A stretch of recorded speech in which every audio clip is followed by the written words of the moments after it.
ಅಪ್ಪು ಎಲ್ಲೂ ಹೋಗಿಲ್ಲ, ಯುವ ಹತ್ರ ಇದ್ದಾರೆ. Super super super movie sir. ತುಂಬಾ ದಿವಸ ಆದ್ಮೇಲೆ ಒಳ್ಳೆ ಸಿನಿಮಾ ನೋಡ್ಬೋದು. ಈಗ ಯುವ ರಾಜ್ಕುಮಾರ್ ಅವರಲ್ಲಿ ನೋಡ್ತಾ ಇದೀವಿ. ಪವರ್ ಸ್ಟಾರ್ ಪುನೀತ್ ರಾಜ್ಕುಮಾರ್ ಅವ್ರದ್ದು ಏನು ಅಭಿನಯ ಆಯಿತು, ಸ್ಟಂಟು, ಆ್ಯಕ್ಷನ್, ಡ್ಯಾನ್ಸು, ಎಕ್ಸ್ಪ್ರೆಷನ್ಸ್ ಎಲ್ಲ ಮತ್ತೊಮ್ಮೆ ನೋಡಿದ್ದೀವಿ. ದೊಡ್ಡ ಮನೆನೇ ಪವರ್ ಸ್ಟಾರ್ ಪುನೀತ್ ರಾಜ್ಕುಮಾರ್ಗೆ. ಮೂವಿ ಮಾತ್ರ ಸಕ್ಕತ್ತಾಗಿದೆ. ಯುವ ರಾಜ್ಕುಮಾರ್ ಅವರು ತಂದೆ ಹೆಸರನ್ನ ಉಪಯೋಗಿಸ್ಕೊಂಡಿದ್ದಾರೆ, ತಂದೆ ಹೆಸರನ್ನ ಉಳಿಸ್ಕೊಂಡು ಹೋಗಿದ್ದಾರೆ. ಯುವ ರಾಜ್ಕುಮಾರ್ ಅವ್ರಿಗೆ ತುಂಬಾನೇ ಥ್ಯಾಂಕ್ಸ್ ಅಂತ ಹೇಳ್ಬೋದು. ಅಭಿಮಾನಿಗಳಿಗೆ ಈ ಥರ ಸಿನಿಮಾ ಕೊಟ್ಟಿರೋದು ತುಂಬ ಚೆನ್ನಾಗಿದೆ. ಸಂತೋಷ್ ಆನಂದರಾಮ್ ಅವರ ಡೈರೆಕ್ಷನ್ ಅಂತೂ ಇನ್ನೂ ಚೆನ್ನಾಗಿದೆ. ಯುವ ರಾಜ್ಕುಮಾರ್ ಅವ್ರಿಗೆ ಒಂದು ದೊಡ್ಡ ಹ್ಯಾಟ್ಸ್ ಆಫ್. ಡೆಲಿವರಿ ಬಾಯ್ಸ್ ಬಗ್ಗೆ ತೋರಿಸಿದ್ರೆ ನಾನೊಬ್ಬ ಡೆಲಿವರಿ ಮಾಡೋನಾಗಿ ಹೇಳ್ತಾ ಇದ್ದೀನಿ. ಪಿಕ್ಚರ್ ನೋಡಿ ಲಾಸ್ಟ್ ಚೆನ್ನಾಗಿದೆ. ಸಿನಿಮಾ ಮಾತ್ರ ತುಂಬ ಚೆನ್ನಾಗಿದೆ.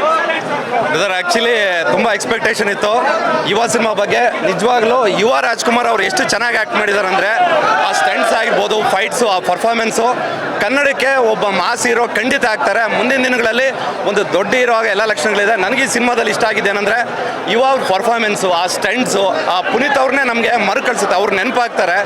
ಲಾಸ್ಟಲ್ಲಿ ಒಂದು ನಿಮಿಷ ಅಪ್ಪು ಬಾಸು ಫೋಟೋಸ್ ಹಾಕ್ತಾರೆ. ನಿಜವಾಗ್ಲೂ ಕಣ್ಣಲ್ಲೇ ನೀರು ಬಂದ್ಬಿಟ್ಟು ನನಗೆ, ಯಾಕಂದರೆ ತುಂಬ ಅಪ್ಪು ಸಾರ್ನ ತುಂಬ ಮಿಸ್ ಮಾಡ್ಕೋತೀವಿ. ಬಟ್ ಯುವ ಅವರು ನಮಗೆ ಯಂಗ್ ಪವರ್ ಸ್ಟಾರ್ ಆಗಿ ಸಿಕ್ಕಿದ್ದಾರೆ. ಅವರು ಒಂದು ನೆನಪನ್ನ ಮತ್ತೆ ಅವರು ಕಂಟಿನ್ಯೂ ಮಾಡ್ತಾರೆ ಅಂತೇಳಿ ಹೇಳಿಕ್ಕೆ ಇಷ್ಟಪಡ್ತೀನಿ. ಸಿನಿಮಾದ ನನಗೆ ಇಷ್ಟ ಆಗಿದ್ದು story sir.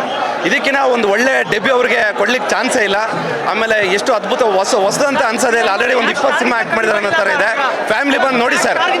Thank you sir.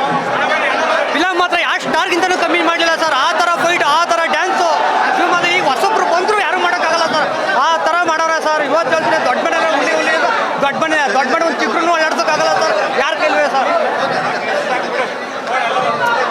ಕಾರಣ ಸಂತೋಷ್ ಸರ್, ಸೂಪರ್ ಸರ್. ನೀವು ನಮ್ಮ ಅಪ್ಪು ಸರ್ ಡ್ಯಾನ್ಸ್ಗೆ ಟ್ರೇಡ್ ಮಾರ್ಕ್ ಆಗಿ ಹೋದ್ರು. ಅದೇ ಯುವ ಸರ್ ಫೈಟ್ ಅಂದರೆ ಈ ಥರನೂ ಮಾಡ್ಬೋದು ಅಂತ ಹೇಳ್ಬಿಟ್ಟು ಹೋಗವ್ರಿ. ಟ್ಯಾಟು ಪ್ರೀತಿಯಿಂದ ಹಾಕಿದ್ದೀವಿ, ಇಲ್ಲಿ ಡೇಟ್ ಹಾಕಿದ್ದೀವಿ. ಆದರೆ ಸರ್ ಒಂದು ಹೇಳ್ತೀನಿ, ಕೆಲವರು ಆ ಫ್ಯಾನ್ ಈ ಫ್ಯಾನ್ ಅಂದ್ಕೊಂಡು ಕೆಲವರ ಹೆಸ್ರು ಹೇಳ್ಕೊಂಡು ಬಂದ್ಬಿಟ್ಟು ಕೆಟ್ಟದಾಗಿ ಕನ್ನಡನ ಏನೇನೋ ಮಾಡ್ತಾವ್ರೆ. ಅವ್ರಿಗೆ ಹೇಳ್ತಾ ಇದೀನಿ ಕೇಳಿ, ನೀವು ಕನ್ನಡದವ್ರಾಗಕ್ಕೆ ಸಾಧ್ಯನೇ ಇಲ್ಲ. ಜೈ ಹಿಂದ್, ಜೈ ಕರ್ನಾಟಕ.